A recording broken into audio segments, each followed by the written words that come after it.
আমরা গোপন সংবাদের ভিত্তিতে জানতে পারি হারাগাছ থানাধীন কার্তিক কিসামত হাজিরবাজার বাঁধের পার গ্রামস্থ আসামি মোহাম্মদ রাশেদুল ইসলামের বাড়িতে বিপুল পরিমাণ মাদক বিক্রি হচ্ছে বা কেনা বেচা হচ্ছে।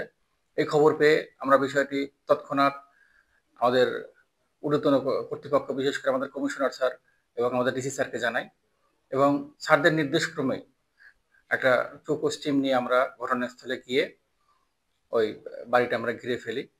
প্রথমে আসামিরা অস্বীকার করে যে তারা এই ধরনের কোনো কেনাবেচার সাথে জড়িত নয়। পরবর্তীতে আমরা আশেপাশে যারা উপস্থিত ছিল লোকজন নিয়ে পুরো বাড়ি আমরা তল্লাশি করি। তল্লাশি করে আমরা বেশ কয়েকটা প্যাকেট উদ্ধার করি, জিপার প্যাকেট। সেখান থেকে জনসম্মুখে সেটা আমরা ওপেন করি এবং সেখানে আমরা মোট 1400 পিস ইয়াবা ট্যাবলেট পাই এবং ইয়াবা বিক্রির 10,290 টাকা উদ্ধার করি জব্দ তালিকা মূল্যে এবং একটা বাইক। পরবর্তীতে আমরা জানতে পারি যে ওই বাড়ির যে মালিক রাশেদুল ইসলাম, সে আমাদের উপস্থিতি টের পেয়ে বাড়ির পিছন দিক দিয়ে পালিয়ে যায়। তার স্ত্রী মোর্শেদা বেগম এবং সেই রাশেদের দুই খালাতো ভাই আসাদুজ্জামান এবং জাহিদ হাসানকে আমরা গ্রেপ্তার করি। তাদের জিজ্ঞাসাবাদে আরও জানতে পারি যে তাদের এই মাদকদ্রব্যগুলো সরবরাহ করে গঙ্গাচড়ার নয়ন নামে একজন ব্যক্তি। তো এই তিনজনকে গ্রেপ্তার করে আমরা থানায় নিয়ে আসি জব্দকৃত মালামাল সহ, এবং মাদকদ্রব্য নিয়ন্ত্রণ আইনে আমরা মামলা নেই।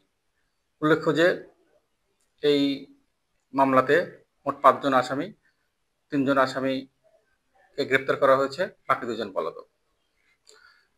আর আপনারা জানেন হারাগাছ থানার দায়িত্ব নিয়ে আমি বলেছিলাম হারাগাছ থানা এলাকা মাদক মুক্ত করব, জুয়া মুক্ত করব, এবং এক্ষেত্রে জিরো টলারেন্স যে নীতিটা আমরা ওটাই অবলম্বন করছি এবং ওই নীতিতেই আমরা আছি। যতদিন এখানে আছি আমরা ইনশাল্লাহ মাদকদ্রব্য এবং জুয়ার ক্ষেত্রে যে জিরো টলারেন্স নীতি আমরা সেটাই অবলম্বন করব। তবে অবশ্যই ধন্যবাদ এক্ষেত্রে এলাকাবাসী এবং আপনারা যারা সাংবাদিক ভাইরা আছেন, আমাদেরকে বিভিন্ন সময় সঠিক তথ্য দিয়ে সাহায্য করছেন। আশা করছি শেষ পর্যন্ত আপনারা আমাদের সঠিক তথ্য দিয়ে সাহায্য করবেন। ধন্যবাদ সবাইকে।